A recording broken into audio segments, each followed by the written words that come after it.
नमस्कार, मैं अमित पांडे। इस वक्त हम मौजूद है पीरो प्रखंड के नूनार पंचायत में, जो कि मेरे साथ मौजूद है भावी पैक्स प्रत्याशी देव कुमार उपाध्याय उर्फ कुंदन उपाध्याय।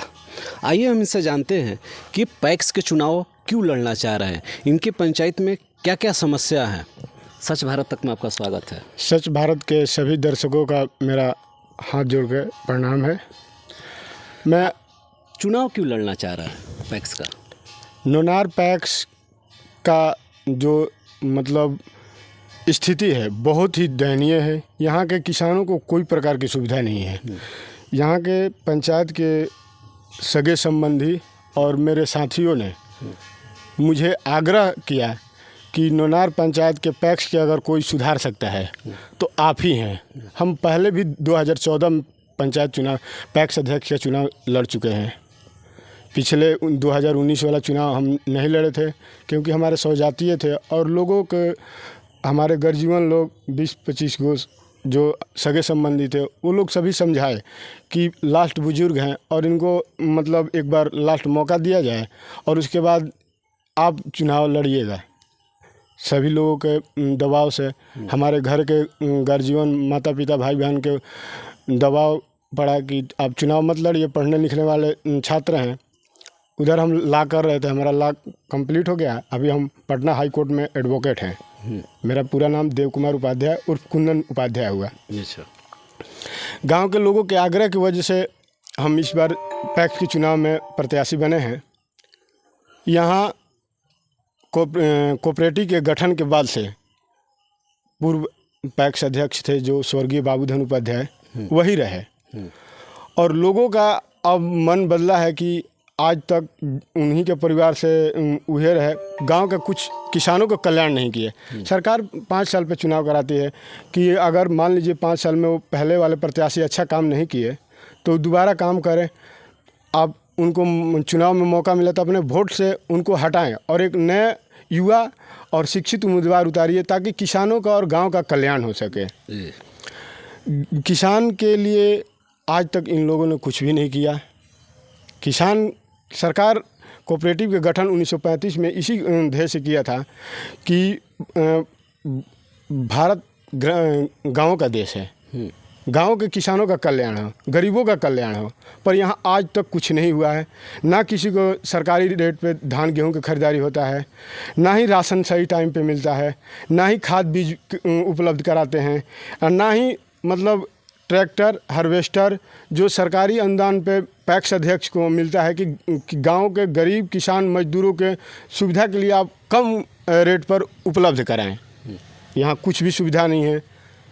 हमारे पंचायत के लोगों के, हमारे सगे संबंधियों के आग्रह पर हम पंचायत चुनाव में 2024 के पैक्स के प्रत्याशी हैं।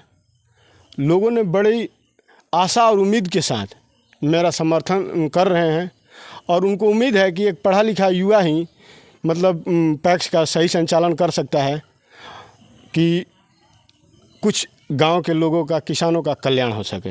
अच्छा, आपकी पंचायत, हर पंचायत में वो तो मिलता है पैक्स का, ट्रैक्टर मिलता है खेती के लिए जी, वो उपलब्ध है या नहीं है?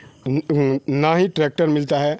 60% अनुदान पर हार्वेस्टर की सुविधा है पैक्स में, वो भी नहीं है। हमारे यहाँ मोदी जी के केंद्र सरकार के तरफ से हर पैक्स अध्यक्ष को जन औषधि केंद्र, जिसको कम मूल्य पर दवाई उपलब्ध कराने के लिए केंद्र खोला जा रहा है, वो भी लोग नहीं सुविधा कराए हैं। सरकार आपको गाँव के किसानों के लिए धान तो लोग बेच देते हैं, गेहूं और चावल के रख रखाव के लिए गोदाम की व्यवस्था कराता है। ये लोग अभी 25 से 30 साल तक हैं, ना गांव के किसानों के कल्याण के लिए ना कहीं गोदाम की व्यवस्था कराए हैं, ना ही ट्रैक्टर की सुविधा उपलब्ध है, ना ही हार्वेस्टर की सुविधा उपलब्ध है। धान और गेहूं अगर कट गया तो लोग सोचते हैं कि औने पौने दाम पर जल्दी से बेच जाए, कहीं बारिश हो जाएगा तो हमारा सब फसल बर्बाद होगा, एक पूरे साल का मेहनत बर्बाद हो जाएगा। तो गांव के लोग को बहुत उम्मीद है और हम भी इलेक्शन में जब आए हैं तो पंचायत के लोगों से वादा किए हैं कि हमारा मुद्दा मेन 5 मुद्दा है कि हम सरकारी रेट जो भारत सरकार, FCI गेहूं और धान का मूल्य निर्धारित करेगा। सरकारी रेट पे हम धान की खरीदारी करेंगे आपके खेत से। जी। आपको कहीं जाने की ज़रूरत नहीं है, बिचौलिए के चक्कर में पड़ने की ज़रूरत नहीं है।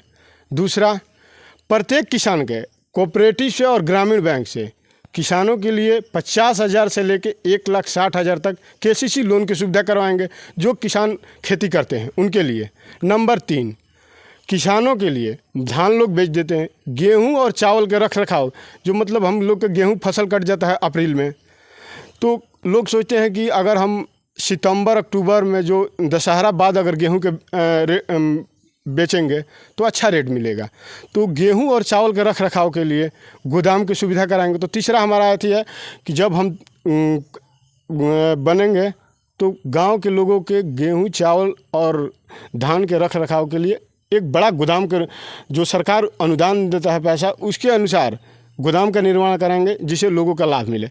चौथा मुद्दा है मेरा कि केंद्र सरकार, आज जाइएगा वो बोलने का स्प्रे लीजिएगा, उसके 87 रुपये दाम है, वो आपको जौन औषधि केंद्र में मात्र 22 रुपये में मिलेगा।